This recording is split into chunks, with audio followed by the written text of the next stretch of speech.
بسم الله الرحمن الرحيم. أنا ku hadlaya afka gudida ama board of directorska community-ga jaaliyadda Somaliland.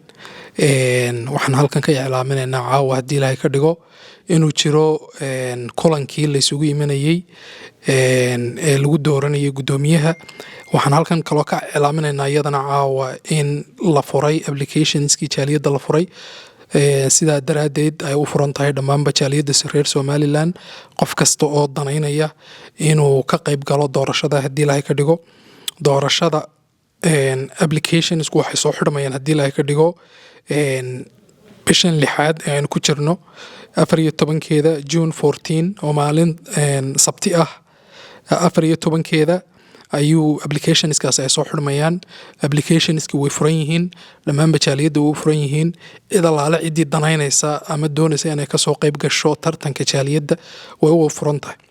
sidaa daraadeed waxaan la socodsiinayaa dhammaan jaaliyadda reer Somaliland ee ku dhaqan gobolkan Minnesota in applicationska ay furan yihiin. Applicationskaasna lagala soo xiriirayo gudida jaaliyadda lagala soo xiriirayo haddii Ilaahay ka dhigo meesha laga helayo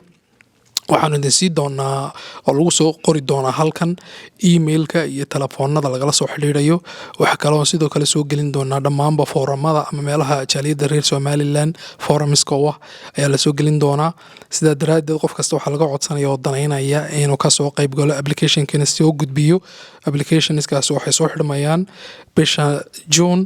Saturday June 14 2025 haddii Ilaahay ka dhigo ayay soo xidhmayaan. sidoo kale waxaan la socodsiinaynaa halkan oo ka iclaaminaynaa inay doorashada dhacayso Saturday June 21 2025 waa Saturday maalin sabtiya bishan June 21keeda 2025 ayaa la qabanayaa doorashadii. sidaas ayaan u rajaynayaa dhammaanba dadka danaynaya jaaliyadda reer Somaliland inta applicationska soo gudbisay in doorashada loo qaban doono haddii Ilaahay ka dhigo. iminkan waxaan u gudbinayaa mikrofoonka xubnaha kale ee ka tirsan gudida board of directorska jaaliyadda reer Somaliland oo halkan iyaguna ila jooga laba ka mid ah mudane Cabdilaahi Bulaale ku soo dhawow. بسم الله الرحمن الرحيم الحمد لله رب العالمين وبه نستعين على أمور الدنيا والدين. سيدا قدوميه محمد ناصر uu sheegay dhawaan waxa la qaban doonaa bishan gudaheeda oo ah Saturday June 21 waxa la qaban doonaa doorashadii lagu dooranayay gudoomiyaha jaaliyadda iyo gudoomiyaha ku-xigeenka. Applicationsku waxa ay way furan yihiin waxaana ay xirmayaan June 14keeda. marka qof kasta oo doonaya inuu isu sharaxo gudoomiyaha jaaliyadda Somaliland ama isu sharaxo gudoomiyaha ku-xigeenka jaaliyadda Somaliland waa inuu soo gudbiyo applicationka inta ka horeysa ugu dambeyn June 14 June 14 ah maalin sabtiya ugu dambeyn waa inuu applicationka ama arjiga soo gudbiyaa qof kasta oo doonaya inuu isu sharaxo gudoomiye ama qof kasta oo doonaya inuu isu sharaxo gudoomiyaha ku-xigeen. doorashaduna waxay noo dhici doontaa June 21keeda. marka anagoo gudoomiyihii gudiga boardka uu nala fadhiyo Cabdiraxmaan Cumarna uu isaguna iyo aniguna aan la joogno waanu matalno xubnihii boardka. sidaas ayaan idinla socodsiinaynaa meelaha laga helayo maxay haytay applicationada waxa lagu soo qori doonaa videoga ayaad ka arki doontaan. بسم الله الرحمن الرحيم الحمد لله رب العالمين وبه نستعين على أمور الدنيا والدين. أما بعد مركو الرئيس إله بمهد اسكاله maanta waxaanu halkan rabnaa inaanu ka iclaamino annagoo ah xubnihii gudida oo gudidiina qaybo badan ay fadhiyaan halkan laakiin hadalka annaga naloo dhiibay inta kalena ay fadhiyaan halkan waxaanu rabnaa inaanu ka iclaamino oo aanu iclaamino dadweynaha reer Somaliland ee gobolkan Minnesota in applicationadu ay furan yihiin waynu wada ognahay laakiin waxaanu idin sheegaynaa in applicationadu ay xidhmi doonaan Saturday amba Sabti oo bisha June ay noqonayso 14 waa maalin sabtiya. runtii waa maalin dadkoo dhan ay fadhiyaan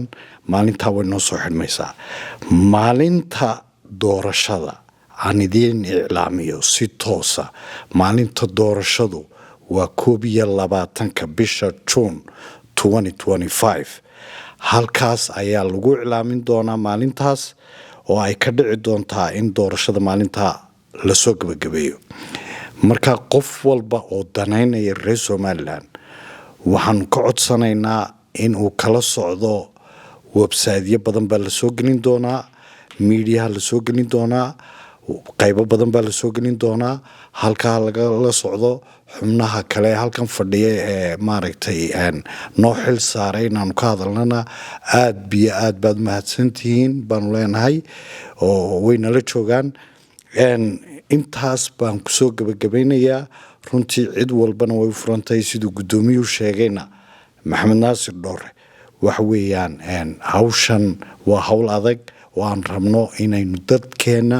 hagno oo aynu ku hagno wadada saxda ah ee ay Somaliland maanta iyo waqtiga soo socda ay mari doonto waxaan inta ku dareynaa goobta lagu qaban doono doorashada insha Allah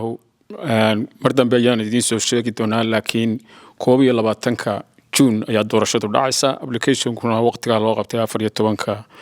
June ayay xirmayaan maalinta meesha lagu qaban doonana iyo saacadana gadaal baan ka soo sheegi doonaa insha Allah assalaamu calaykum waraxmatullaahi wabarakaatu mar labaad anaa ku soo noqday wuxuu maasii adkaynayaa un inta ay xubnaha gudida boardku ay ka dhawaajiyeen iyo anigoo maaragtay ku hogaaminayay in ay dadweynaha reer Somaliland dhammaan ay iska saaraan xil ay iska saaraan insha Allah taala doorasho fiican baa inoo dhici doonta doorashadaana waxay nooga soo bixi doonaa guddi fiican oo lagu kalsoon yahay oo waajibaadka community-ga gudata hadii la ka dhigo